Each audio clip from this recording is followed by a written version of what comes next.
everyone. This is Bill Griffin. Welcome to Different Take Podcast. If you like this content, please subscribe, like, share, comment. Really appreciate you watching. New episodes Tuesdays and Thursdays. Today I'm going to provide a short election update. 3 different races. The first one is we're in the Arizona governor's race. And this is the Democrat Katie Hobbs being interviewed, I believe it was October the 10th, 2022 on a Sunday morning CNN show. So can you clarify, do you support any legal limits on abortion in Arizona? Look, the fact is right now that we are under an extreme 15-week ban that limits healthcare options for women who need them.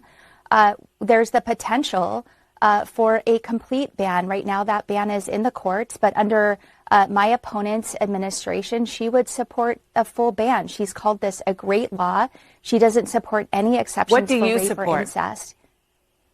Look, when you're talking about late-term abortion, that is incredibly, extremely rare. And it's happening if that conversation is happening, it's because there's something that's gone incredibly wrong in the pregnancy, and politicians do not belong in that decision. But what do you support? What should the limits be? The decision about abortion should be between a patient and their doctor. So there should be no limits in the law? It should only be decided in the medical office?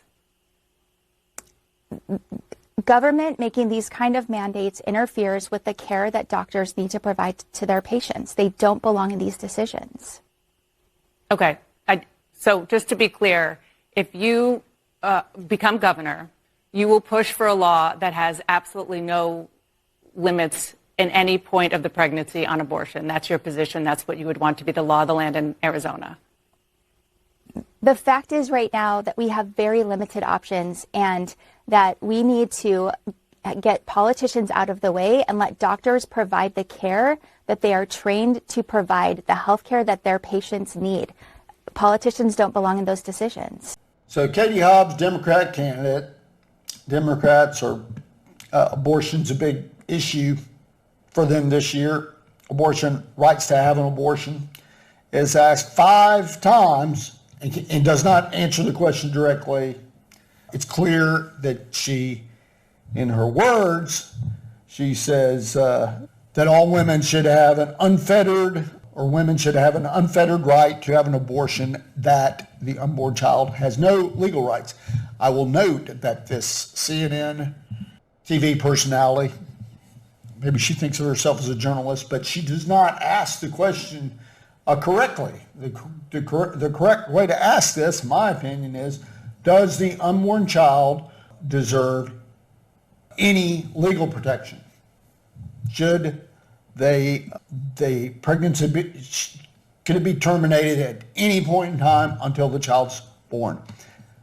This person does not answer that question. Ask that question. Dana Bash, I think her name is. So Katie Hobbs can't answer the question. See, she also is refusing to debate her opponent, Kari Lake, the Republican candidate for governor.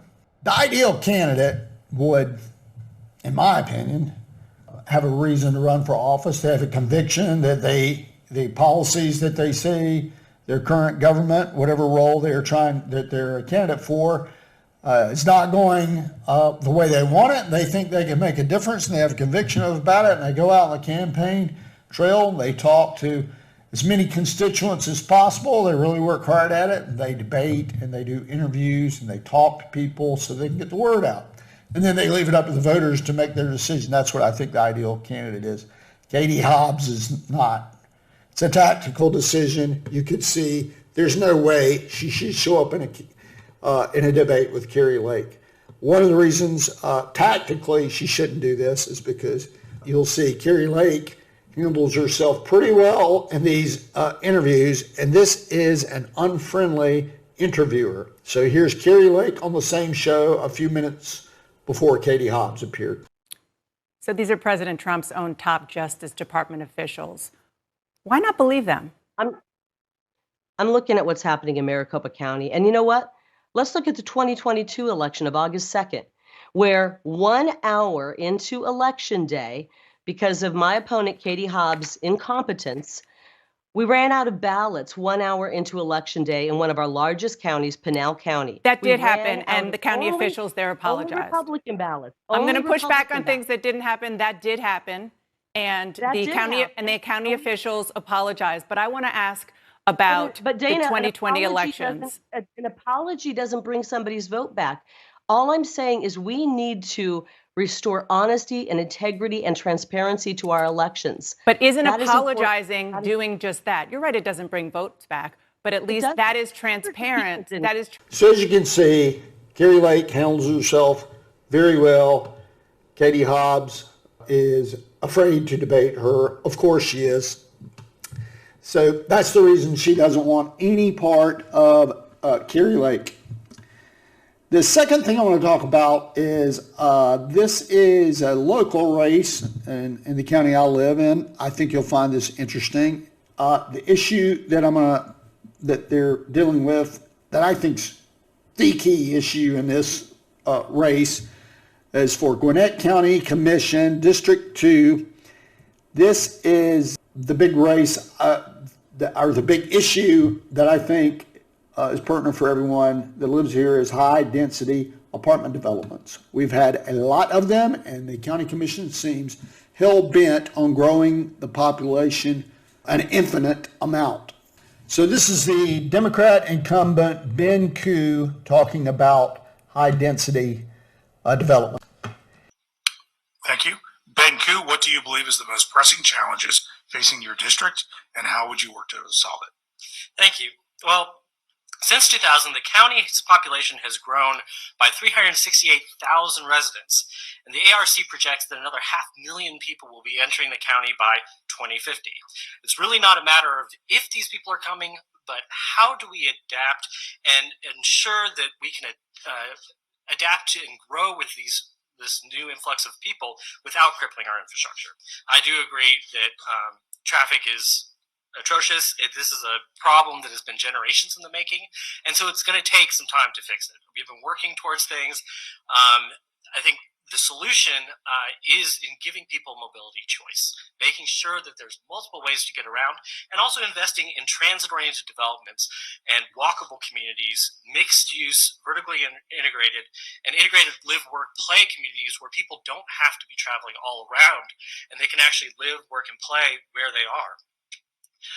There has been a sad history of neglect in District 2, and that's why I've been working with the community to really make sure that we can develop in a very intentional and community-focused way. So I've started up community associations, the Mountain Park Community Association, the Lucky Shoals Community Association, and we're working on the Centerville Community Association, so we can really pair businesses and residents together at the table to have these hard discussions to figure out, well, not if we grow, but how do we grow, and how do we be intentional about making the investments that will fix our transportation problems, that will make it a better quality of life for everybody in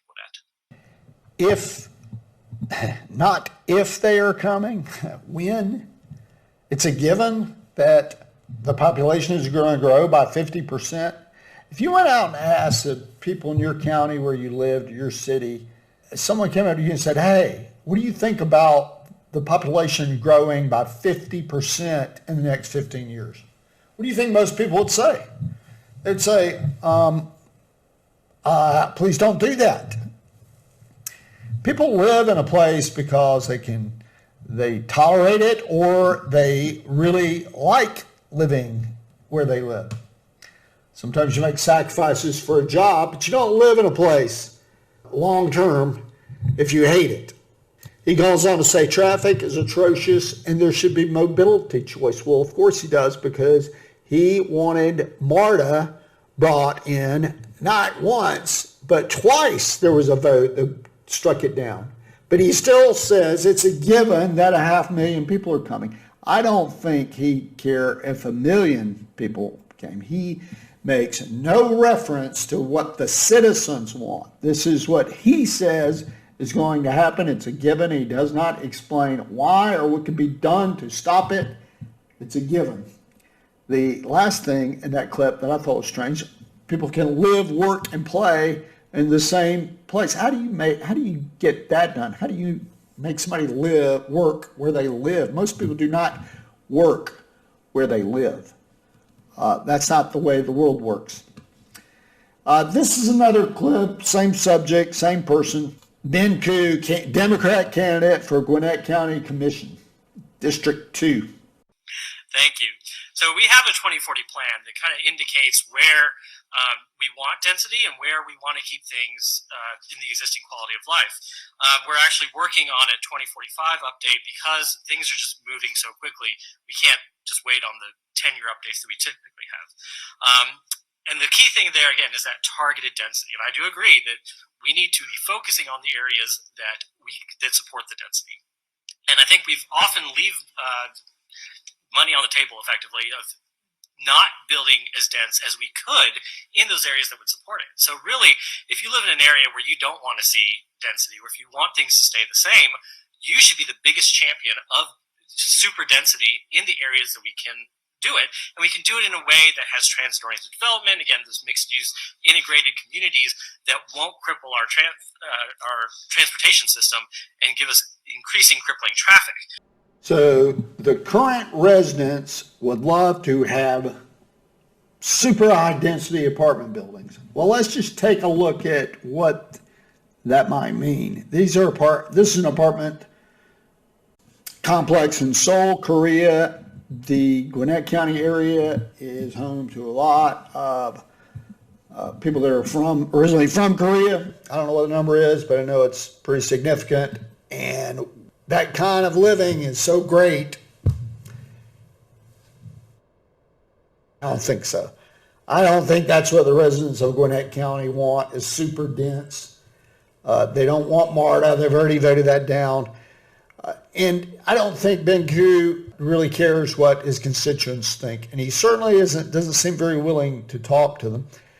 I interviewed his opponent, John Sabic, is a Republican candidate that's running against Ben Koo, who is against these high-density apartment buildings. And by the way, that picture, that image was, 25 stories or something, 30, I'm not really sure.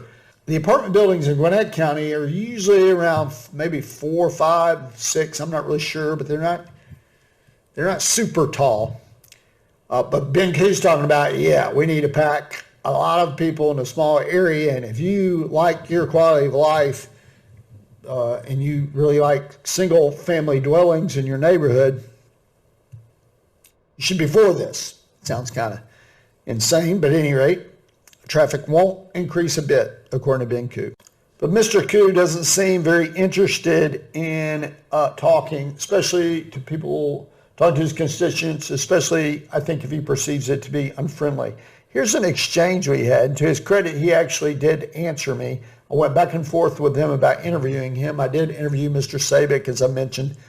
And to his credit, he did get back with me. And this is the text messages between us. Text me after, as I said, we emailed him a few times, left voicemails at his office. He finally gets back with me. I'm not going to be able to do your podcast. Notice, able. I take that to mean you're physically not able. You don't want to, you're not willing, but you're not able. Is this Ben Koo? I want to make sure it was him. Yes. Thank you, sir, for reaching out. Wanted to confirm it was you. This is Bill Griffin. I've done an interview with Mr. Sabic. I wanted to afford you the same opportunity to speak to constituents, which I report is the reason you are unable. I would rather not speculate. He answers, thank you. I'm unable to divert time from my family and existing commitments. Well, that's not very professional so far, because people are always able to divert time if it's important enough. You always figure out a way to do that.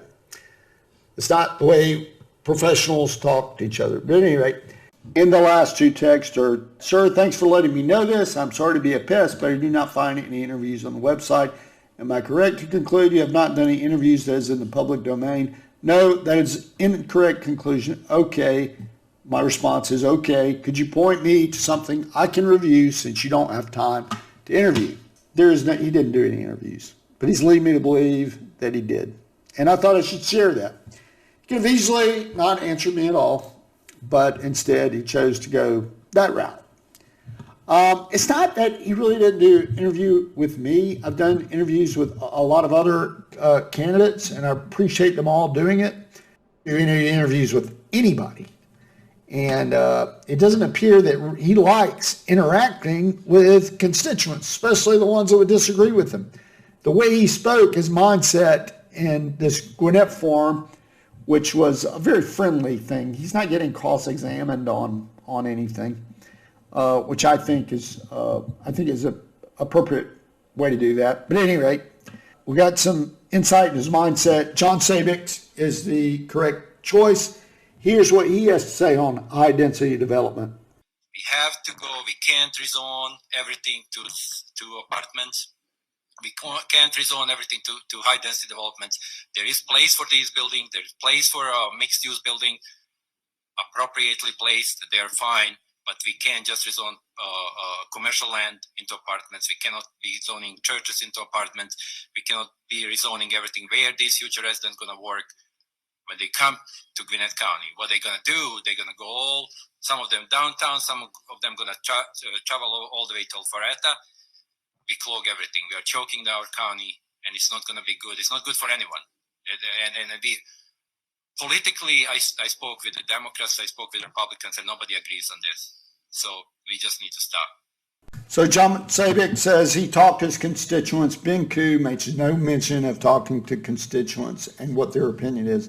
That it would be hard to believe that anybody wants their population to grow 50% in such a short period of time. And that's not the end of it. I think the commission that we have here, the plan says it can be as many as 800,000. We have 1 million people here. That's 800,000 people, almost double the population.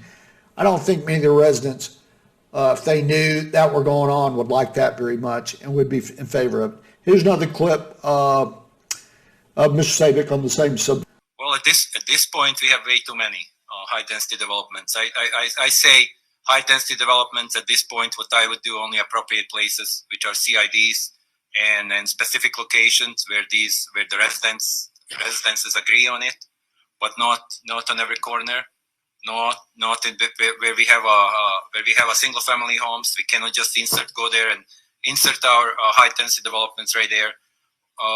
There are appropriate places. I would leave it at that. And everything else, no rezoning to apartments at this point. Only appropriate places, CIDs, and places where the residents don't object so much. So stark contrast there. John Sabic says, we got to stop. We got to slow this down, at least the high density apartment developments. They might be good for developers, but they're not good for the quality of life that people live here. They move here because they want to be here or can tolerate it, and you're changing things drastically when you're talking about increasing population, usually crime, bad schools, potentially. They usually don't get better with more population. Next topic I want to talk about, a race, is District 6, United States Congress in Georgia. The Republican is Rich McCormick. The Democrat is Bob Christian. This was a debate that was done just a couple days ago around October, I believe it was October 16th. And this is a question Mr. Christian, the Democrat, got on the subject of inflation. 69. And so while we are seeing a record level of inflation in the country, we are also seeing a record level of profits among our corporate entities. And we have to start to address the problem in a multitude of different ways. Shortening our supply chains, because Georgia produces over 5 billion eggs a year, so we should be able to very quickly bring down those costs, and talk to our corporate entities about the prices that they set. I didn't show the first part of that clip. He was asked about inflation and what he would do about it. He did not say Congress should spend within their means. They should stop spending. He doesn't say that. He comes up with two items that are, first shortening supply chain is, what the hell does that mean? It's very vague. Nobody knows what you're talking about. The second thing is we need to talk to businesses about their pricing.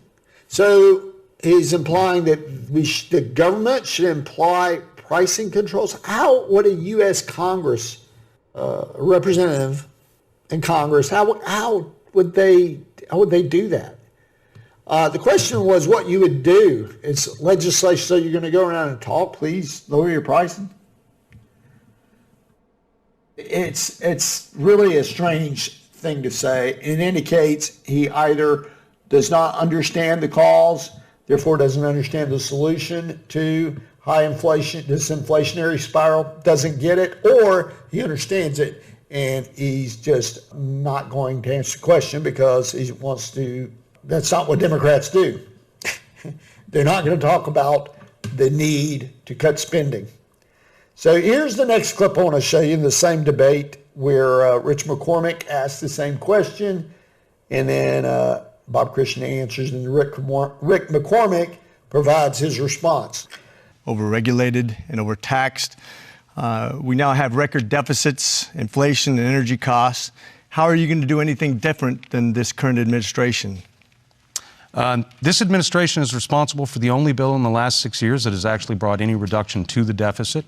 The administration is investing in the baseline infrastructure necessary to build our economy and move our economy forward, investing in our workers, investing in our families.